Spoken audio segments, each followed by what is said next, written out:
Hi friends, welcome back to my channel. ఈ స్టోరీకి writer SNMR Sridhar గారండి. శ్రీధర్ గారి అన్ని స్టోరీస్కి కాపీరైట్స్ వర్తిస్తాయి. ఆయన పర్మిషన్ లేకుండా యూట్యూబ్లోనే కాదు మరే ఇతర సోషల్ మీడియా నెట్వర్క్లో కూడా ఆయన స్టోరీస్ని అప్లోడ్ చేయడానికి వీల్లేదు. దయచేసి అలా చేయకండి ఫ్రెండ్స్. అలా చేస్తే లీగల్గా చాలా ప్రాబ్లమ్స్ ఫేస్ చేయాల్సి వస్తుంది. అలానే ఈ స్టోరీస్ చదువుతున్న వాళ్ళైనా వింటున్న వాళ్ళైనా మీరు మరే ఛానల్లోనైనా శ్రీధర్ గారి స్టోరీస్ని చూసినట్లయితే వెంటనే నాకు కామెంట్ బాక్స్లో మెసేజ్ చేయండి. నేను రైటర్ గారికి ఇన్ఫామ్ చేస్తాను. ఇక లేట్ చేయకుండా వీడియోలోకి వెళ్ళిపోదాం ఫ్రెండ్స్. ఎస్ఎన్ఎంఆర్ శ్రీధర్ గారు రాసినటువంటి కలలా కరిగిన నీకైన అన్వేషణ 73వ భాగం.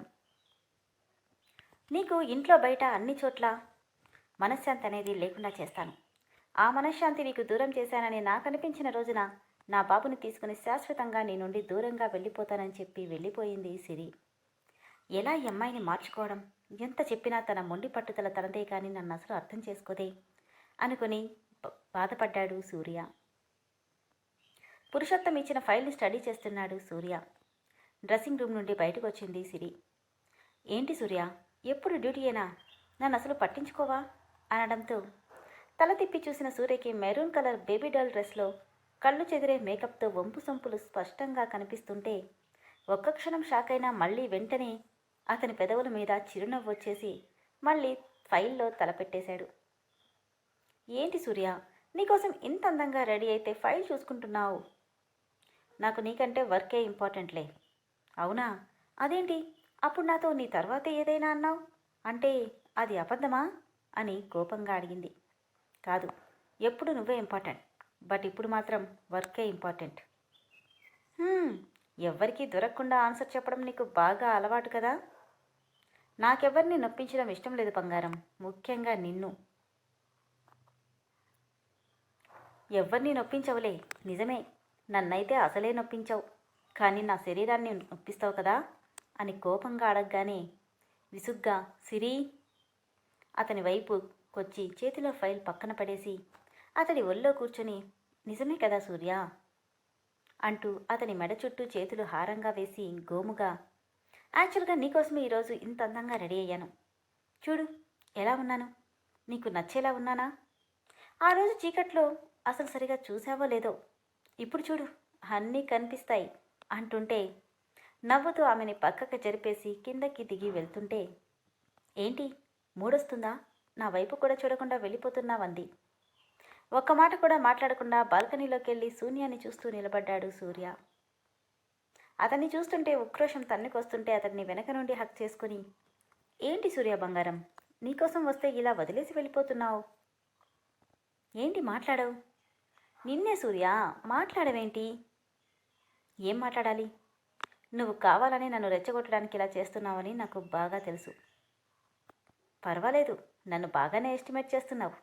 నిజమే, నిన్నూరించడానికే ఇలా రెడీ అయ్యాను అంటూ అతడి తల మీద భుజం మీద తలవాల్చి, ఏ సూర్య, నీకు ఎలాంటి ఫీలింగ్స్ రావట్లేదా అని రాగం తీస్తూ చెప్తుంటే, లేదు, ఎలాంటి ఫీలింగ్స్ రావట్లేదు. అబద్ధాలు చెప్పకు సూర్య, నీలాంటి హ్యాండ్సమ్ గాయకి నాలాంటి అందమైన ఫిగర్ బేబీ డాల్లో వస్తే ఫీలింగ్స్ రావట్లేదా అనగానే నవ్వి పక్కకెళ్ళబోయాడు. ఆ నవ్వుకి అర్థం నాకు తెలుసులే అనగానే వెనక్కి తిరిగి, ఏం తెలుసు అని అడిగాడు. ఏముంది, మల్లె పువ్వు లాంటి నాలాంటి అందమైన అమ్మాయిని, అది కూడా కట్టుకున్న భార్యని పక్కన పెట్టుకొని వాసన చూడ్డానికి కూడా లేని నీ పరిస్థితికి ఏం చేయాలో తెలియక నవ్వుకుంటున్నావు, అంతేనా అంది నవ్వుతూ. అలానే అనుకో, నీకు కావాల్సింది కూడా అదే కదా, అందుకేగా ఇలా రెడీ అయి నటిస్తున్నావు. అవును, అందుకే నిన్ను టార్చర్ చేయడానికే రెడీ అయ్యాను. ఎందుకంటే అందమైన పెళ్ళాన్ని పక్కన పెట్టుకుని ముట్టుకోవడానికి కూడా లేక నువ్వు బాధపడాలి అంటుంటే నవ్వుతూ, వయసు పెరిగిన నీలో ఇంకా పసితనం పోలేదు సిరి అంటూ 2 చేతులతో ఆమె ముఖాన్ని పట్టుకొని నుదుటిని ఢీకొడుతుంటే కోపంగా అతన్ని దూరం తోసి, నేనేం చిన్నపిల్లని కాను, నీతో మోసగించపడి ఓ బిడ్డని కూడా కన్నాను, అది మర్చిపోకు అంది. నవ్వి వెళ్ళిపోతున్నాడు. అతని కాలర్ పట్టుకుని ఆపి, ఎందుకు ఆ నవ్వు, పిచ్చిదండ్లా కనిపిస్తున్నానా నీకు అని కోపంగా అడిగింది సిరి. మెల్లిగా చేతులు విడిపించుకుంటూ, లేదు సిరి, నువ్వెలా కనిపిస్తున్నావో ఆల్రెడీ చెప్పాను కదా, పిచ్చిదానిలా కాదు, పసిదానిలా కనిపిస్తున్నావు. కానీ నీకు తెలియదు ఏంటంటే, ఇలాంటి డ్రెస్ వేసుకున్నంత మాత్రాన సొల్లు ఖర్చుకుంటాను అనుకుంటే నీ పొరపాటు. నువ్విదే కాదు, మొత్తం తీసేసి నిలబడ్డా నాకేమీ అనిపించదు. ఎందుకంటే నాకు ఇదే కావాలి అనుకుంటే ఇలాంటి అవకాశం నాకు చాలాసార్లే వచ్చింది. బట్ నాకు కావాల్సింది ఇది కాదు, నువ్వు.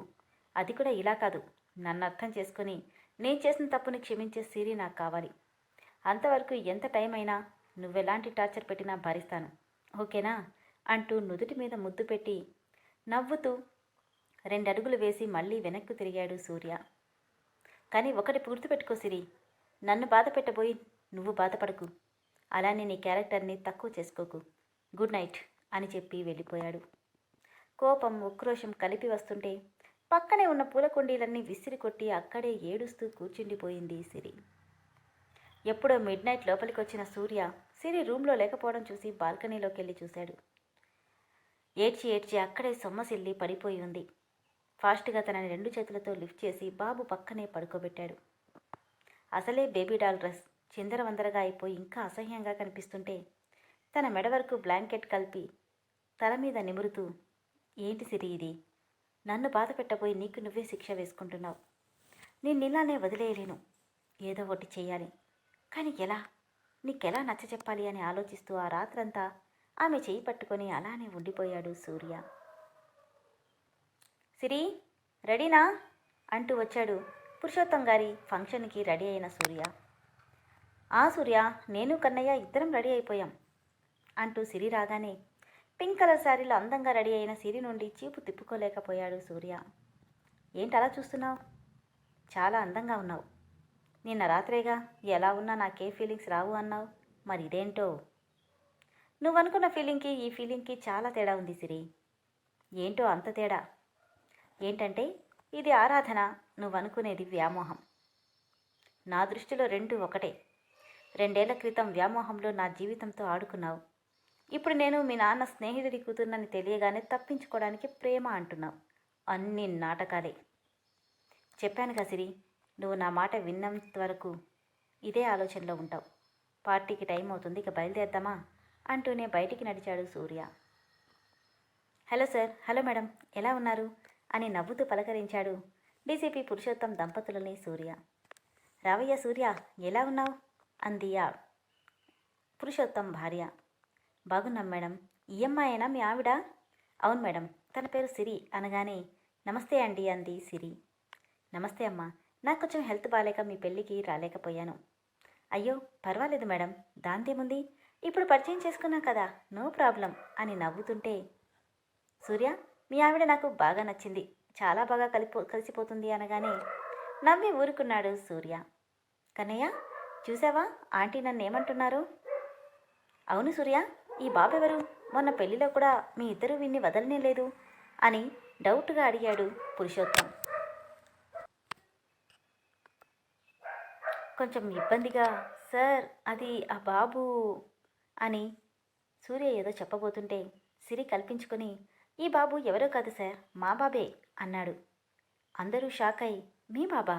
అవునండి, ఈ బాబు మా బాబే అనగానే, ఏంటి సూర్య ఇది, మీ బాబు అంటుందేంటి, మీ పెళ్ళై జస్ట్ 10 డేసేగా అయ్యింది అని అడిగాడు పురుషోత్తం.